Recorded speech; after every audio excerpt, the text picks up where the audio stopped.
Hi, my name is Luis Nieves-Ruiz, and I currently work as the Economic Development Manager for the East Central Florida Regional Planning Council, a council of governments located in Orlando, Florida.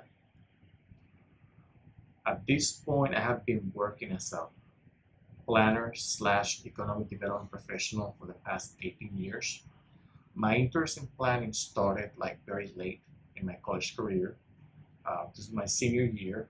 I had basically two options. I was either gonna get a PhD in economic geography and become a professor, or I was gonna go, my second choice was gonna be a planner. What finally helped me make my decision was when I received my big welcome envelope from Cornell University telling me that I had been accepted to the planning program. Not only that, but I had a 1 year scholarship, so that pretty much made the case that yes, I was going to become a planner. In my mind, I always thought that graduating from Ivy League university was going to inoculate me from the worst excesses of the workplace. Nothing could actually be further from the truth. I can say through my career, it was very, very hard early on to find a job. I suffered tons of microaggressions because of my accent, both from peers and customers.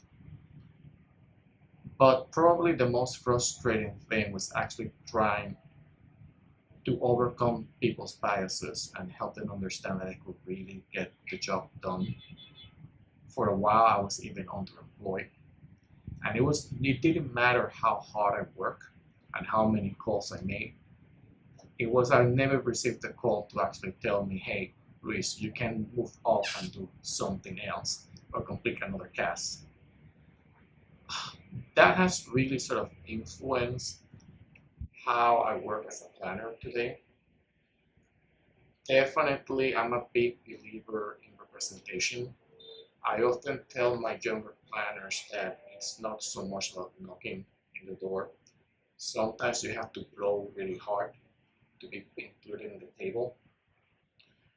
And that happens because there's usually no one that looks like you when you go to those spaces. So I have to make the decision that it's very important to me that we have representation. People often ask me, why are you involved in so many activities and so many things? And the reason I have to give them is like, I have nobody else that looks like me in those spaces right now. So somebody has to represent. Another aspect that has changed is that I've become a big believer in mentoring. So I've taken my time to mentor all my younger planners, not only giving the actual planning experiences, but also talk a little about life and how life works.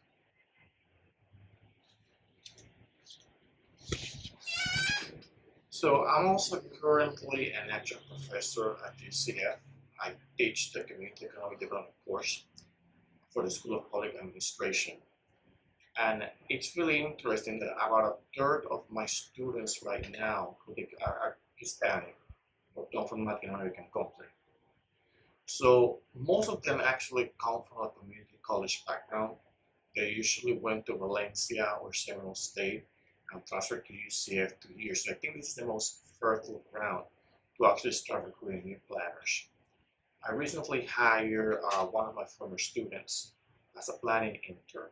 And it was very interesting because he went the Valencia way and he didn't learn about planning until his final year when his counselor told him that he needed to choose a minor. And that's how he decided to become a planner. So I think that if we want to increase the field of Hispanic planners, we have to be very intentional. We're trying to recruit new planning professionals. Back in '04, I remember interviewing for a position in the Phoenix area. And it was a very interesting process because I first applied to the Planner 2, and I probably didn't have the necessary experience. So I had also applied to the Planner 1 just in case, and the recruiter came calling me and said, well, if they didn't choose the Planner 1, but it looks really good because now they want you to go to, no, it doesn't look good, like you didn't get the Planner 2, it looks good, maybe you get the Planner 1.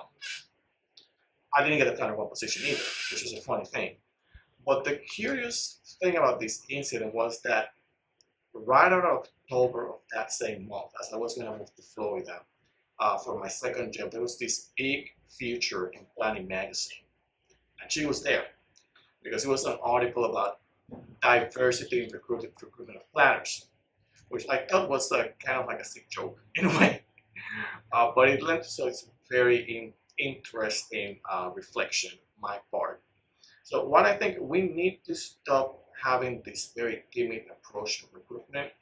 If we want to increase the number of Hispanic planners, we need to be very intentional and start nurturing these young people from an early age, either to the provision of internships or just basic professional, kind of like professional support. At this time, our communities are growing much more diverse.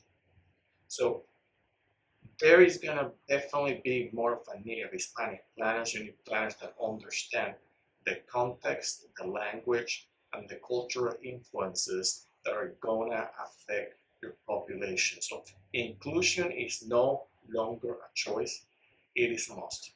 Thank you.